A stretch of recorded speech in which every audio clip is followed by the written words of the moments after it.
너희 안에 이 마음을 품으라. 곧 그리스도 예수의 마음이니. 우리 성도님들께서 많이 기도해 주신 덕분으로 2주 동안에 걸쳐서 10박 11일 재림연수원에서 목회자 연수 프로그램을 잘 마치고 돌아왔습니다. 전도회가 한 일주일 정도 남았는데요. 앞에 이렇게 현수막도 없고 분위기가 좀 안 나는 것 같죠? 여러분들은 이번 전도회에 주변에 있는 분들에게 어떤 마음으로 그분들에게 예수님을 소개하실 계획이십니까? 혹시 마음속에 생각하시고 기도하시는 그런 구도자가 있으십니까? 이 안식일에 우리의 마음이 예수님의 사랑으로 가득하게 되기를 예수님의 이름으로 기도합니다. 로마서 8장 15절에 있는 말씀을 보겠습니다. 로마서 8장 15절인데요. 제가 이 제목으로 설교를 생각한 것이 한 달 전이고, 연수원에 갔다 오자마자 부지런히 설교를 마무리했는데, 공교롭게도 이번 주 교과책 내용하고 아주 많이 흡사합니다. 로마서 8장 15절입니다. 우리 어르신들을 위해서 이렇게 성경절을 띄워야 했었는데 아침에 여러 가지 컴퓨터와 프린터가 문제가 생겨서 미처 못했습니다. 8장 15절입니다. 너희는 다시 무서워하는 종의 영을 받지 아니하였고 양자의 영을 받았으므로 아바 아버지라 부르짖느냐. 요즘에 새로 바뀐 성경책은 아빠 아버지라 부른다 이렇게 이야기하고 있습니다. 성경은 예수님을 믿고 침례를 받은 우리 모두를 하나님의 아들, 딸이라고 합니다. 이것은 우리의 노력으로 이루어진 것이 아닙니다. 우리를 구원하시는 예수님을 우리가 영접했기 때문이라고 우리는 믿고 있습니다. 이렇게 우리는 하나님의 자녀가 되는 권세를 가지셨습니다. 그런데 우리의 삶에서 여전히 무엇인가 부족한 것을 발견하게 됩니다. 마음을 다하고 뜻을 다하고 또 힘을 다해서 주 너의 하나님을 사랑하라고 하셨습니다. 그리고 둘째는 내 이웃을 내 몸과 같이 사랑하라 라는 말씀을 우리에게 주셨습니다. 예수님께서, 하나님께서 하시는 이 성경 말씀의 그 전체의 내용을 두 가지로 요약하면 하나님을 사랑하고 이웃에게 그 사랑을 나누라는 것입니다. 다른 성경의 표현을 보면 그리스도의 향기를 드러내는 것이다 라고 이야기하고도 있습니다. 하지만 마음은, 또 우리의 생각은 하나님의 사랑을 드러내고 하나님께 우리의 사랑을 보여드리는 것이지만 우리의 마음에는 그러한 사랑이 없는 것을 발견하게 됩니다. 하나님께서 주시기로 허락된 그 사랑이 없는 것인지, 누군가를 미워하고 우리보다 더 연약하고 부족한 사람들에게 돌봄과 베품을 나누기보다는 때로는 우리가 그들에게 분내고 성내게 됩니다. 우리의 자녀들에게, 우리가 다른 일로 힘들어졌을 때 우리의 사랑하는 가족들에게 우리가 분풀이하거나 또 우리의 그 화를 참지 못하는 것을 보게 됩니다. 성경은 지금 우리가 로마서 8장 15절을 보았는데요. 그 위에 12절에 있는 말씀을 보게 되면 이렇게 육신의 모습대로 사는 사람들을 빚진 자다라고 이야기합니다. 형제들아, 우리가 빚진 자로 돼 육신에게 져서 육신대로 살 것이 아니다라고 이야기합니다. 이렇게 육신에 져서 사는 사람들은 하나님께 빚진 자다라고 이야기하고 있습니다. 또 14절에 있는 말씀을 보게 되면요, 성령 하나님의 인도하심에 순종하는 사람은 이 빚진 자들과 다르게 하나님의 아들이다라고 말씀하십니다. 오늘 우리의 삶에 성령의 인도하심을 기도하고 그분의 음성에 따라서 살기로 결심하는 우리 모두가 되기를 예수님의 이름으로 기도합니다. 이렇게 사는 사람들에게 우리 교과 공부에서 보신 것처럼 또 로마서 8장 17절에 있는 것처럼 자녀이면 또한 상속자 곧 하나님의 상속자요 그리스도와 함께한 상속자니 우리가 그와 함께 영광을 받을 것이다 라고 약속하고 있습니다. 우리 어린이들이 잘 들으세요. 목사님이 질문할 테니까 대답을 해야 합니다. 네. 선물이요? 선물 있어요. 눈에 보이지 않는 선물이에요. 한 부부가 있었는데요. 들어보신 분들도 계실 겁니다. 남편은 매독에 걸려 있고 아내는 심한 폐결핵을 앓고 있습니다. 이 가정에는 4명의 아들이 있었는데요. 그 중에 하나는 폐결핵으로 이미 죽어 있고요. 나머지 셋은 엄마와 같이 심하게 아파 있습니다. 그 나머지 셋도 살아날 가망이 거의 없어 보입니다. 이렇게 심한 폐결핵에 걸려있는 엄마가 현재 뱃속에 아이를 갖고 있다면 이 아이를 낳아야 할까요? 낳아야 한답니다. 우리 어린이들. 우리 어른들은 이 아이를 낳아야 할까요? 우리 집사님들은 다 믿음이 있으시네요. 이렇게 의대 교수가 학생들에게 물어봤을 때 한 학생이 손을 들어서 이야기했습니다. 낳지 말아야 합니다. 그의 부모와 또 그의 가정의 환경을 볼 때 이 아이가 분명히 또 산모에게도 큰 위험이 있을 것이라고 생각해서 의학적으로 낳지 말아야 합니다라고 이야기했습니다.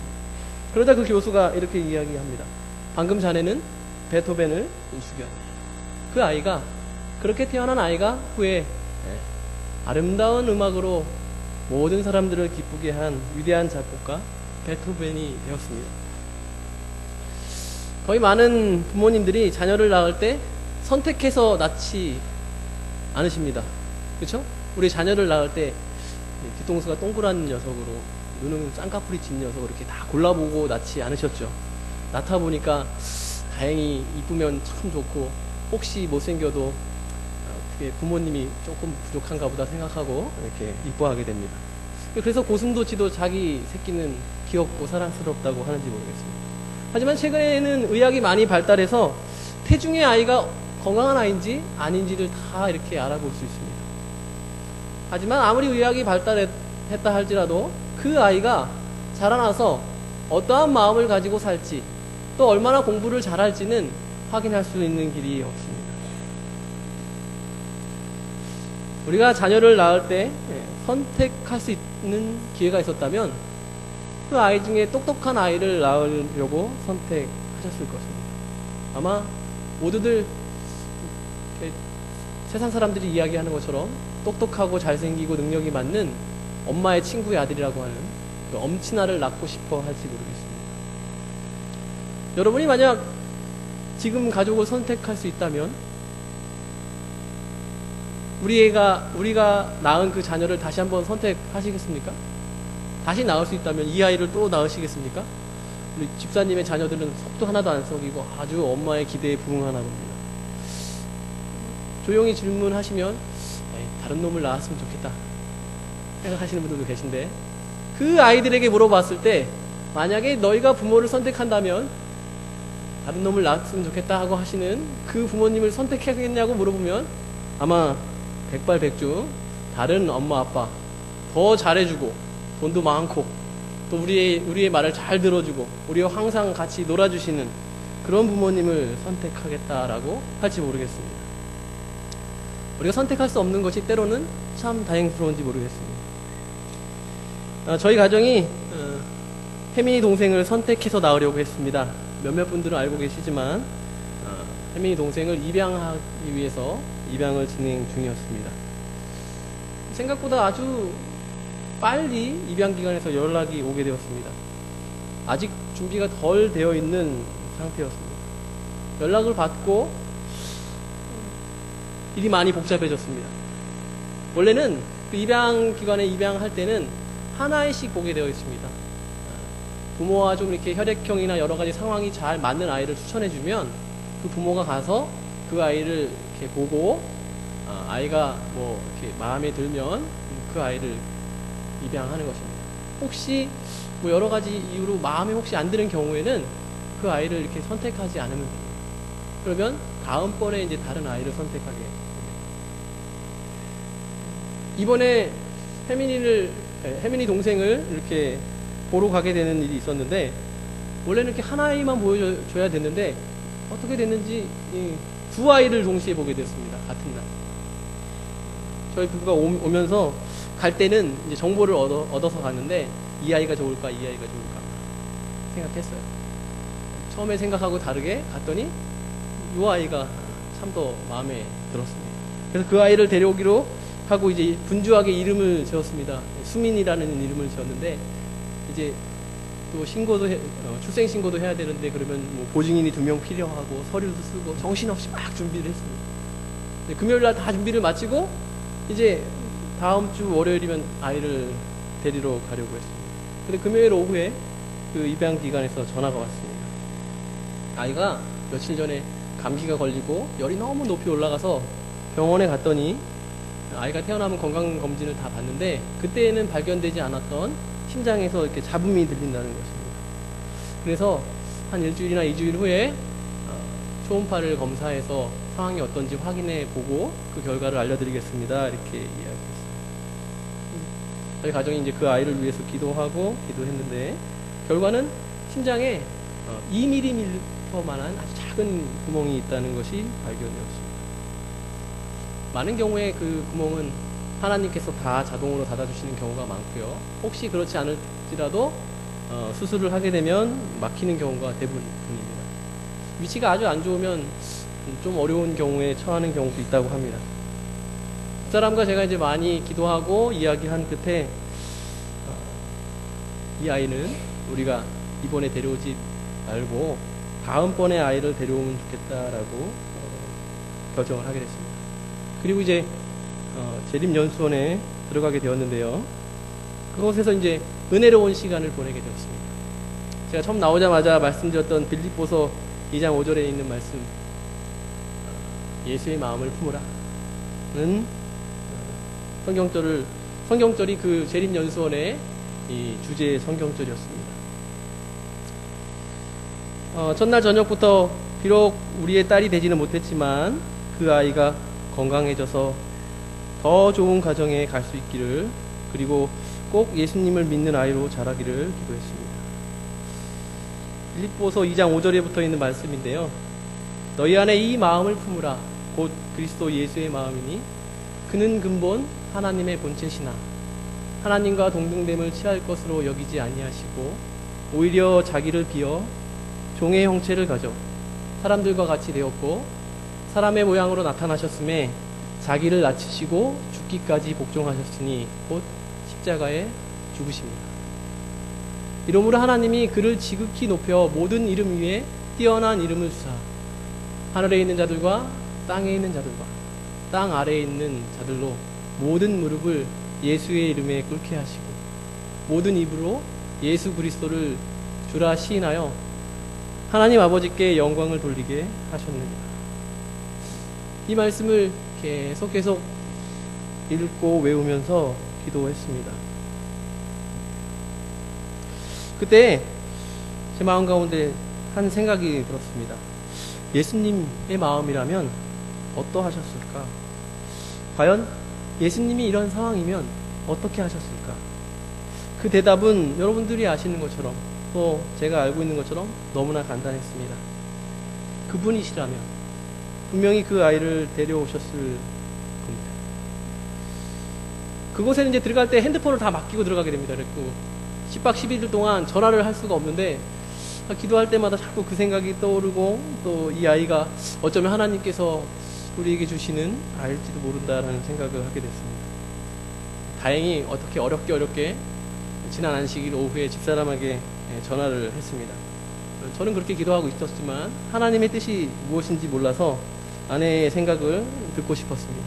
전화를 하니까 조금 전에 우리 장모님이 계속 마른 기침을 하시는데 장모님도 편찮으시고 또 여러 가지 상황이 집사람이 기도하는 것하고는 좀 아닌 것 같아서 이번 아이는 아닌 것 같은 생각이 있는데 기도해보겠다라고 이야기하더라고요. 그래서 저도 전화를 끊고 예수의 마음을 품어야 하는데 예수님께서는 분명히 나같이 결정하지 않으셨을 텐데 라고 생각하면서 기도를 계속 하고 있었습니다. 그런데 기도하는 중에 하나님께서 저에게 한 음성을 들려주셨습니다. 너는 정말 예수의 마음으로 그 아이를 데려오려는 거니? 아니면 네가 목사니까 데려오려고 하는 거니? 라는 음성이었습니다. 저는 순간 저의 마음이 정결하지 못하다는 것을 알게 되었습니다. 나는 여러분들이 바라보시는 목사니까, 하나님의 더 가까운 사람이니까, 당연히 목사는 조금 힘들고 어려운 길이라도 가야만 많은 성도들에게 칭찬받고 존경받을 수 있을 테니까 라는 마음이 그 가운데 조금 포함되어 있는 것을 알게 되었습니다. 예수님께서는 우리에게 예수의 마음을 품으라 이렇게 말씀하시면서 자기를 낮추시고 죽기까지 복종하셨다라고 하셨는데, 예수의 마음을 품으려고 하는 제가 자신을 낮추기보다는 스스로를 이렇게 조금 높여보려는 그런 생각을 가지고 있었던 것입니다. 저는 개인적으로 결국 저희 가정은 기도하는 가운데 믿음이 연약해서일지도 모르겠지만 이 아이를 입양하기를 포기하게 되었습니다. 그러면서 또 한 음성을 듣고 제가 한 경험을, 개인적으로 하나님께 크게 감사하는 경험을 다시 하게 됩니다. 물론 저도 여러분도 다 아시는 일이지만 하나님께서 저에게 이렇게 이야기하십니다. 그 아이가 바로 너야. 심장에 구멍난 아이가 바로 저였던 것입니다. 그 아이의 질병은 현대 의료의 기술로 넉넉히 치유될 수 있는 것입니다. 하지만 죄로 인해 구멍난 그 구멍이 작아지기는커녕 점점점 커지는 심장을 가진, 죄인의 심장을 가진 하나님의 사랑이 흘러나가야 하지만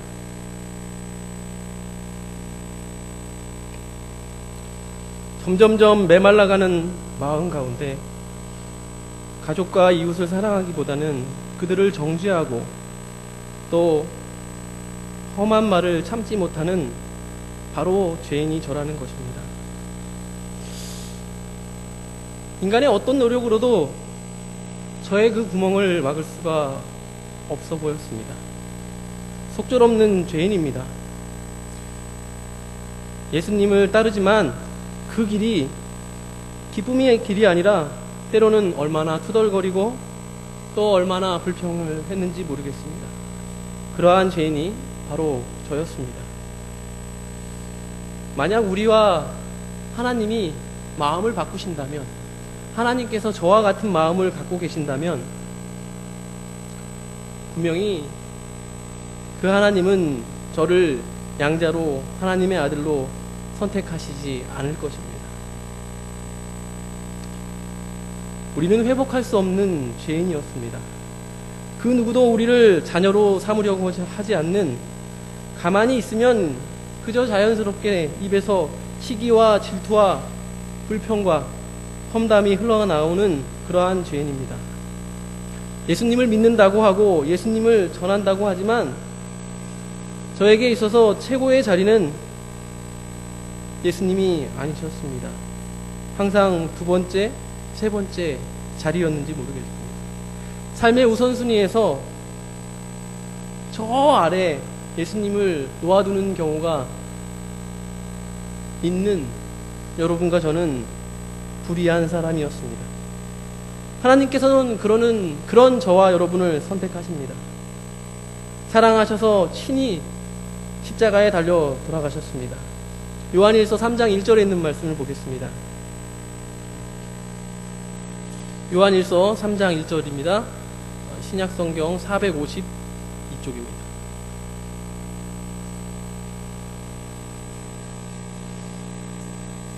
자, 우리 어느 한 분이 찾으셨으면 읽어주시겠습니까?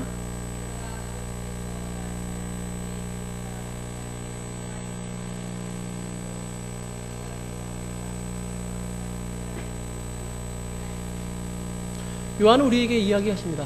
보라! 봐라! 아버지께서 어떠한 사랑을 우리에게 주셨는가? 하나님의 자녀를 일컬음을 우리가 받게 되었다라고 말씀하십니다. 하나님께서 우리에게 사랑을 베푸셨는데 그 사랑 앞에 어떠한 사랑이라는 표현을 하고 있습니다.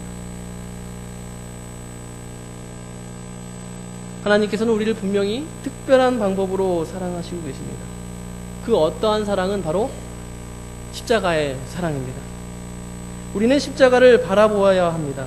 예수님의 십자가는 하나님께서 우리를 자녀로 입양하신 증거입니다. 그리스도의 피의 증거입니다. 시대의 소망 74장부터는 그 마지막까지 겟셋마네로부터 예수님의 십자가 부활의 사건을 이야기하고 있는데요. 그 76장에 보면 예수님의 그 보혈과 희생과 부활에 대한 시 가운데 낯선 이야기가 하나 들어 있습니다. 제목이 유다입니다. 76장 유다라는 장을 보시면 한 장 전체를 배도한 가룟 유다에 대한 이야기를 기록하고 있습니다.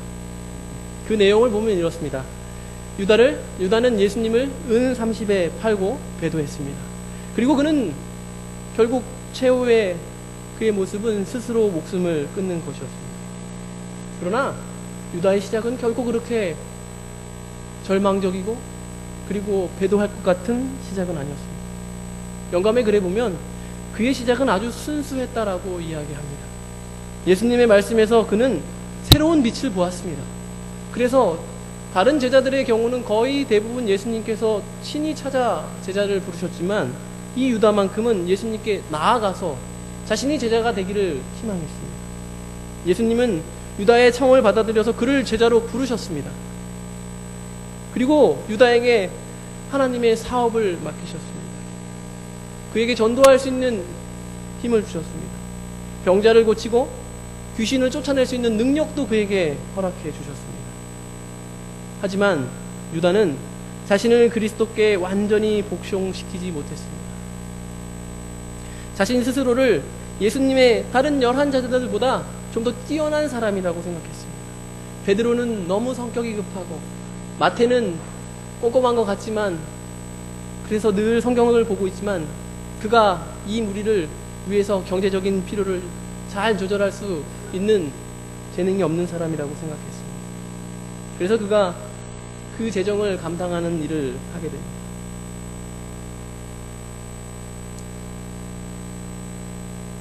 자신을 다른 제자들보다 조금 더 높은 존재로 생각했던 유다는 하나님의 일을 하면서 때때로 불이한 이득을 취하게 됩니다. 제자들과 하나님이 봉사한 후에 재정의 일부분, 성도들의 헌금의 일부분을 자기의 주머니에 넣는 일이었습니다. 제자들 사이에 있었던 분쟁 가운데 대표적인 분쟁이 누가 최고의 자리에 오를까 하는 것입니다. 예수님이 돌아가시기 바로 마지막 한 주, 또 심지어는 제자들이 예수님이 제자들의 발을 씻기는 그 순간까지 다른 모든 제자들이 누가 가장 높은 제자가 될 것인가 하는 경쟁을 벌이고 있었는데요. 그러한 마음을 불어넣은 대부분의 사건에 유다가 관련되어 있다라고 영감의 그런 이야기합니다. 로마서 11장 29절인데요. 하지만 하나님께서는 이 11장 29절에 있는 말씀처럼 하나님의 은사와 부르심에는 후회하심이 없다라고 말씀하십니다. 비록 유다를 불렀지만 그 유다에게 희망을 보시고 부르셨지만 그가 하나님께 복종하지 않으므로 하나님의 제자들 안에서 분란을 일으키고 하나님의 것을 도적질하는 그러한 제자였지만 하나님께서는 후회하지 않으셨습니다. 요한복음 6장 70절에는 이미 십자가에 달려 돌아가시기 1년 전에 예수님께서 유다의 마음을 다 아셨습니다. 예수께서 대답하시되 내가 너희 12를 택하지 아니하였느냐 그러나 너희 중에 한 사람은 마귀니라. 공개적으로 예수님께서 유다에게 이야기하셨습니다. 이러한 일들을 통해서 예수님께서는 그 유다가 돌이키고 회개하기를 바라셨습니다. 하지만 그는 회개할 수 있는 여러 번의 기회를 잡지 못하고 결국 안타까운 최후를 맞게 됩니다. 유다의 발을 씻기시면서 예수님께서는 끝까지 그가 돌이키기를 바라셨습니다. 그러나 하나님께서 여러분과 저를 끝까지 사랑하십니다. 우리가 사람들에게 전해야 할 복음은 이러한 하나님이 당신과 나를 사랑한다는 그러한 복음이 아니겠습니까? 예레미야 13장 23절입니다. 시간이 많지 않기 때문에 제가 바로 읽어드리도록 하겠습니다. 구스인이 그 피부를, 표범이 그 반점을 변할 수 있느뇨? 사람으로서는 전혀 불가능하다는 말씀입니다. 할 수 있을진데 악에 익숙한 너희도 선을 행할 수 있으리라. 우리 스스로 어떠한 선도 행할 수 없다는 말씀을 하십니다. 하지만 하나님께서는 우리를 아들로 부르신 후에, 딸로 부르신 후에 우리에게 이러한 약속을 주십니다. 이사야 1장 18절 19절인데요. 오라 우리가 서로 변론하자. 너희 죄가 주홍 같을지라도 눈과 같이 희어질 것이요 진홍같이 붉을지라도 양털같이 되리라. 이 다음 말씀에 하나님께서 우리에게 놀라운 약속을 하나 더 주십니다. 너희가 즐겨 순종하면 땅에 아름다운 소산을 먹을 것이요. 비록 너희가 붉고 붉은 지울 수 없는 그러한 죄를 지었지만 예수 그리스도의 십자가로 다 용서해 주시겠다. 이제부터는 하나님의 말씀 안에서 순종하여 살아라. 그러면 아름다운 소산을 허락하겠다라는 약속이십니다.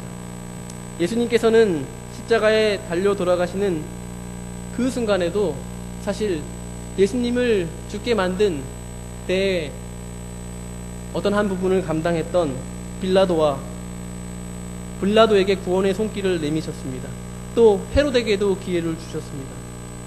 하지만 그런 모든 사람들은 그 구원의 손길을 잡지 못했습니다. 그 기회를 잡은 한 사람이 있습니다. 예수님의 십자가의 한편에 있던 강도입니다. 그는 당신의 나라에 임하실 때 나를 기억하소서. 이제 예수님이 피 흘리시고 점점점 죽어가시는 그 순간에 당신의 나라에 임하실 때 나를 기억하소서라고 그가 신앙을 고백하게 됩니다. 예수님께서는 그러한 그의 믿음을 보시고 그를 구원하셨습니다. 십자가의 고통 가운데서도 마지막 한 사람까지 구원하시는 분이 바로 우리의 아버지 되시는 하나님이십니다. 이런 하나님이 우리를 사랑하신다니 정말 감사한 일입니다. 시편 2편 7절에는 내가 명령을 전하노라. 여호와께서 내게 이르시되 너는 내 아들이라. 오늘날 내가 너를 낳았도다. 사실 우리는 마귀의 자녀라고 성경이 이야기합니다. 하나님께서는 어쩌면 우리를 양자로 삼으셨는지 모릅니다. 하지만 성경 어느 한 부분에도 너는 나의 양자다라고 이야기하시지 않고 내가 너를 낳았다라고 말씀하십니다. 9월 초순에 있었던 인터넷 기사인데요. 혹시 컴퓨터 가능하신 분들은 제가 사진을 준비해 오지 못해서요. 두진후이라고 이렇게 검색을 하시면 그 기사가 이렇게 나옵니다. 중국에 두진후이라는 가난한 농부 출신의 아빠가 있었습니다. 그는 식구들과 한 40km 떨어져 있는 곳에서 하역부의 일을 하고 돈을 벌고 있었습니다. 그의 아내가 이 두진하이의 부모님과 두 아이를 키우고 있었습니다. 총 6명의 생계를 책임지고 있었죠. 가난한 농부이기 때문에, 농촌이었기 때문에 이 두진후이의 아내는 병아리를 키우는 일을 했습니다. 병아리가 잘 부화하고 자라날 수 있도록 비닐하우스를 치고 그 안에 이렇게 보온을 하기 위해서 난로를 피워두었던 모양입니다. 그런데 뜻하지 않게 이 비닐하우스에서 큰 화재가 발생하게 되었고요. 이 두진후이의 5살 난 딸인 란란이라는 이 딸이 전신에 3도 화상을 입게 됩니다. 결국 큰 수술을 3번이나 해서 겨우 목숨을 건졌지만 추가로 그의 새로운 피부를 이렇게 이식해주는 일들이 있어야 했습니다. 이미 여러 번의 수술로 1,700만 원이라는 아주 큰 빚을 지게 됩니다. 우리나라보다 화폐 단위가 더 낮기 때문에 굉장히 큰 돈이죠. 빚더미에 앉아있는 이 두진 후인은 그의 딸을 위해 피부를 이식해 주게 됩니다. 딸은 전신을 마취하고요. 자신도 전신을 마취해야 하는데 17만 원의 돈이 없어서 결국 위험천만한 부분 마취로 수술을 진행하게 됩니다.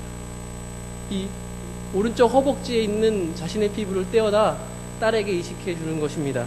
전신 마취를 해야 되는데 돈이 17만 원이 아까워서 없어서 결국은 부분 마취만 하고 자신의 피부를 잘라내는 것입니다. 얼마나 고통스러웠는지 그는 울부짖으면서도 더 떼어주세요. 저는 괜찮습니다. 라는 말을 반복했다고 합니다. 고통스러움을 감수하면서도 딸아이를 위해 자신의 고통을 이겨내고 참아내는 아버지입니다. 아마 그는 그렇게 큰 고통을 참은 후에 이렇게 이야기했다고 합니다. 어느 아버지라도 이렇게 하였을 겁니다. 자신의 오른쪽 다리에 절반 이상의 피부를 다 떼어서 그의 사랑하는 딸에게 준 것입니다. 여인이 어찌 그 젖 먹는 자를 잊겠으며 자기 태에서 난 아들을 궁일이 여기지 않겠느냐. 그들은 혹시 잊을지라도 나는 너를 잊지 아니할 것이라. 우리 예수님께서는 여러분과 저의 모습을 보시면 아마 지금이라도 우리를 입양한 것을 후회하실지 모르겠습니다. 여러분과 저의 모습이 어쩌면 가룟 유다의 모습을 담고 있기 때문입니다. 하지만 예수님께서는 가룟 유다와 같은 저와 여러분을 위해 가시관을 쓰셨습니다. 죄로 온통 뒤덮인 저희 몸의 죄악들을 용서하시고 덮으시기 위해 종의 형상을 취하시고 십자가의 죽으심으로 그 피로 우리를 씻으셨습니다. 이 자리에 아직 하나님의 아들이 하나님이 주시는 그 십자가의 희생과 그 사랑을 영접하지 못하신 분들이 계시다면 꼭 죽음보다 강한 예수 그리스도의 사랑을 경험하시게 되기를 소원합니다. 이미 거듭난 하나님의 자녀로 거듭난 우리들이라면 이제는 우리의 마음이 예수의 마음을 더욱 닮아가는, 그래서 결국 예수님의 마음을 품는 하나님의 자녀가 되기를 예수님의 이름으로 기도합니다.